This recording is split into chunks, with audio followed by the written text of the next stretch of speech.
Cette génération expert, le dossier de travail, cette révision expert. Donc nous sommes donc dans cette révision, dans cette génération expert. Donc là j'ai sélectionné donc mon dossier donc Balder. Je vais donc aller dans ma compta. Voilà. Donc sur ma compta, je vais aller sur, je vais aller sur 2020. Je vais rester sur 2020 et je vais ouvrir ma révision. Voilà.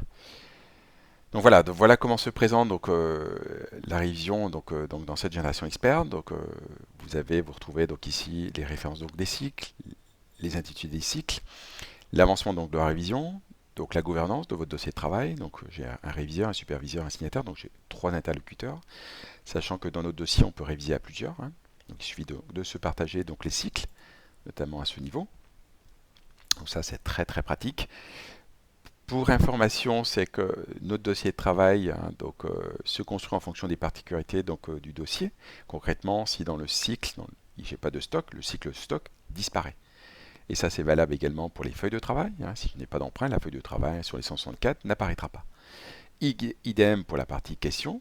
Donc si j'ai 3 questions qui sont liées à une racine de compte et cette racine n'est pas présente, les 3 questions sont masquées automatiquement. Donc ça, c'est important. Ça permet effectivement d'avoir un dossier adapté de manière automatique en fonction des particularités de votre client.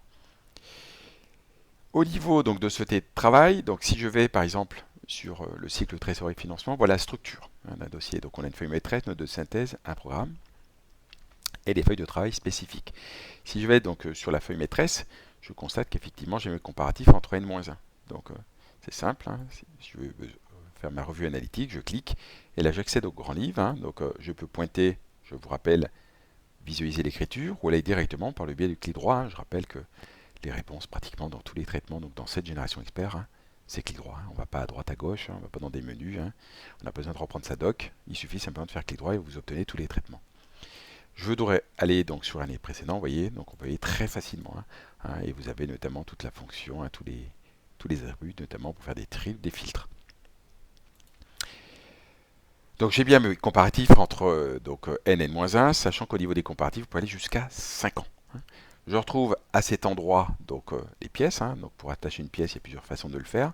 Soit je fais annexer, donc ça veut dire que ma pièce est sur mon explorateur, soit elle est dans ma GED. Et là, je vais directement sur la GED du dossier. Donc là, je vais dans la GED de la compta du dossier Balder. Vous voyez, donc très facile. Ici, vous avez donc les notes. Donc pour mettre une note, c'est simple. On clique, voilà. Donc je peux en ajouter plusieurs. On indique précisément à quel niveau on souhaite que cette note apparaisse.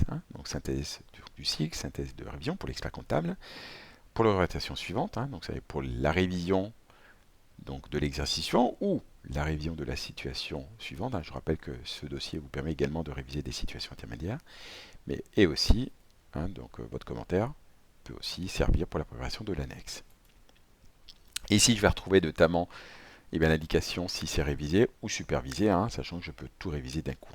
Et vous retrouvez au-dessus donc des attributs qui vous facilitent effectivement. Par exemple, vous souhaitez afficher uniquement ceux qui ne sont pas révisés. Je clique, vous voyez, hop, ça a disparu. Et ça, on peut le définir aussi dans ses préférences, donc en indiquant donc dans votre dossier, je souhaite que dès l'instant où c'est révisé, ça se masque automatiquement. Voilà, donc là, il y a une note de synthèse.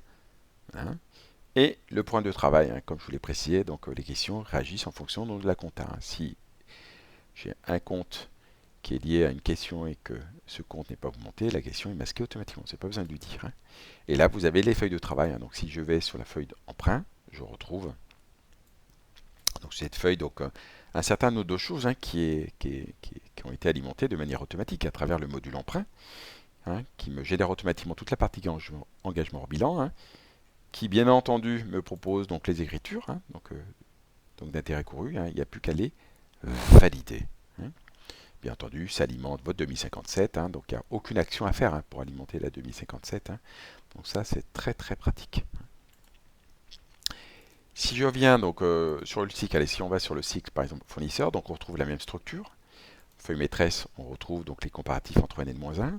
En jaune, c'est simplement pour alerter donc le réviseur donc de la normalité du solde. Un fournisseur plutôt un solde créditeur, donc là c'est débiteur. Ça ne veut pas dire que c'est faux, mais il vous alerte visuellement.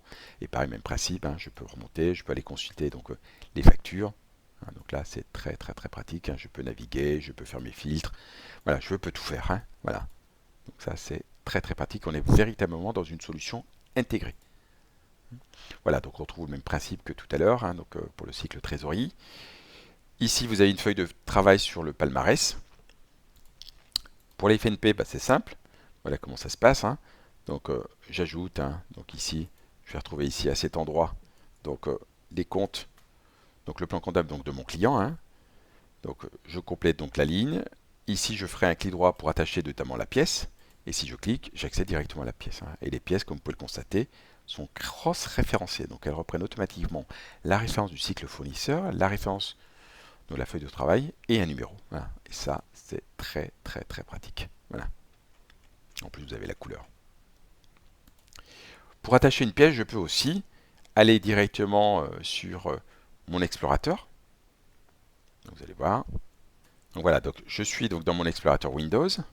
Je sélectionne donc les pièces, hein, que je souhaite faire glisser dans mon dossier de révision. Regardez à quel point c'est relativement simple. Regardez, hop, vous voyez, et je pointe, hein, en disant bah tiens, je voudrais les mettre, donc je voudrais les rattacher notamment à la feuille de travail sur les FNP. Imaginons, je clique, je lâche, et boum, ça tombe tout seul. Voilà, elles sont toutes là. Vous avez vu à quel point c'est très simple et surtout très rapide, hein, de pouvoir justement d'avoir cette facilité de faire glisser donc des pièces et de les positionner à l'endroit que vous souhaitez, vous relâchez et ça tombe. Donc voilà, donc le cycle fournisseur, donc on va pas voir la totalité des cibles, mais simplement pour vous ayez notamment donc une idée justement ce que peut apporter notamment le dossier de révision pour vous, cabinet, hein, qui regardez, hein, que ce soit cabinet qui est Sage, mais également un cabinet qui n'est pas Sage et qui se pose des questions sur eh bien, son changement. Donc là, vous avez donc le cycle charge externe, donc même chose, hein, même principe, hein. Donc je rappelle que dans cette génération expert, vous avez tous les traitements donc, de révision, notamment Credibo. Donc ça alimentera automatiquement cette feuille de travail, le calcul des engagements hors bilan, l'alimentation bien entendu de l'alias, le passage automatique donc des écritures, soit de la CCA, soit donc de la FNP. Et si votre crédit bail est lié notamment à un véhicule de tourisme, ça vous alimente la taxe sur les véhicules de société. Donc c'est important justement que vous ayez donc un traitement qui gère vraiment toute cette chaîne de production. Ce qui est le cas notamment par exemple ici donc dans la partie crédit bail, hein. Même chose, hein, pour les automatismes au niveau location, hein. Donc sur la partie vente client, vous aurez bien entendu la génération donc de la feuille de travail sur les clients douteux, hein, donc le passage automatique donc, de toutes les écritures liées aux clients douteux, que ce soit passage du client à client douteux, la dotation, la reprise, et également les parties recouvrables. Donc la partie IMO, sur laquelle vous aurez le comparatif entre la compta et les IMO, hein, voilà. Alors, je rappelle aussi que le passage automatique des écritures de dotation est fait de manière automatique aussi, hein. Vous avez le suivi des véhicules, hein, qui alimente automatiquement le CERFA. Alors soit le CERFA TVS dans le cas d'un réel simplifié de TVA, ou alors donc l'annexe de la CA3 pour les dossiers qui sont réels normal de TVA. Hein. Voilà, donc la partie personnelle, la partie état essentielle, hein, comme vous le savez, hein, donc un point qui est hyper sensible pour le cabinet. Hein, c'est notamment donc, le contrôle de TVA, s'assure justement que ce qui a été déclaré est bien cadre, hein, donc, avec notamment la compta. Et bien ici, vous allez retrouver le récap CA3. Ce récap, en aucun cas, il a été saisi manuellement. Il est connecté à toutes vos CA3, donc de cette génération expert, et l'ensemble des éléments que vous avez sous les yeux sont alimentés de manière automatique. Pour le cadrage de TVA, même chose, hein. Donc vous avez donc tous ces mouvements, hein, qui sont donc alimentés également de manière automatique. Alors ce qu'on a également mis en place, hein, que vous avez pratiquement dans tous les cycles, c'est un récap sur les exports. Ce qui est intéressant, c'est de savoir précisément quelles sont les informations donc, de mon dossier de travail qui va nourrir les différents feuillets de l'alias fiscal. Ben, vous voyez, vous avez donc une info. Et ça, c'est très très pratique avec les différents régimes, comme vous pouvez le voir. Sur la partie groupe et associés, et bien sur les groupes associés, donc les comptes courants, donc eh bien c'est bien simple, hein, il récupère automatiquement les mouvements, les comptes courants, il vous détermine donc les intérêts à réintégrer fiscalement, et vous avez ici la proposition d'écriture, hein, et vous pouvez à tout moment, vous voyez, revenir, vous voyez, paf, sur le grand livre, hein, pour faire votre revue analytique, aller sur N-1, donc ça c'est très très très très pratique, hein, comme vous pouvez le voir, et très rapide. Bien entendu, donc le suivi des intercos, voilà, aussi. Et si on va sur le cycle dossier permanent, on retrouve bien entendu aussi le questionnaire de lutte contre le blanchiment.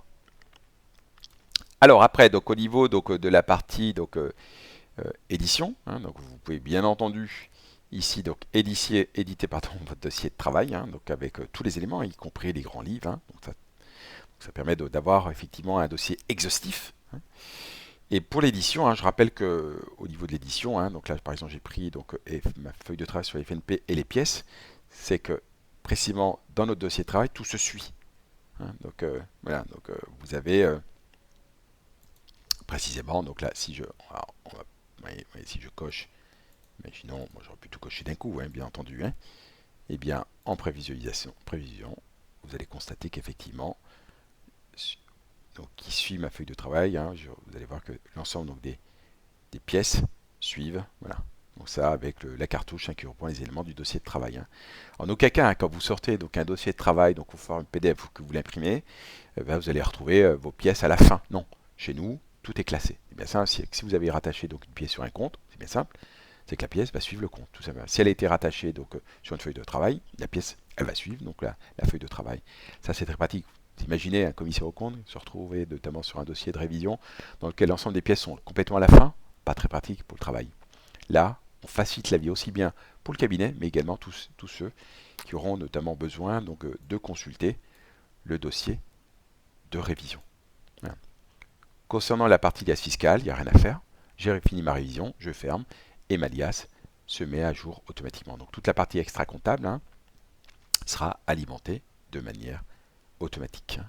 Je vous rappelle également qu'au niveau donc, de cette révision, vous pouvez réviser à plusieurs.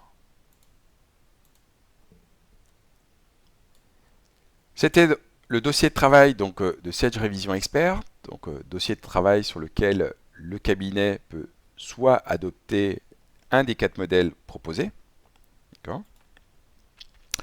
soit le cas échéant donc de créer son propre modèle. Hein. Vous aurez l'occasion par la suite donc d'avoir une vidéo qui vous expliquera donc eh bien la modélisation du dossier de révision. À bientôt.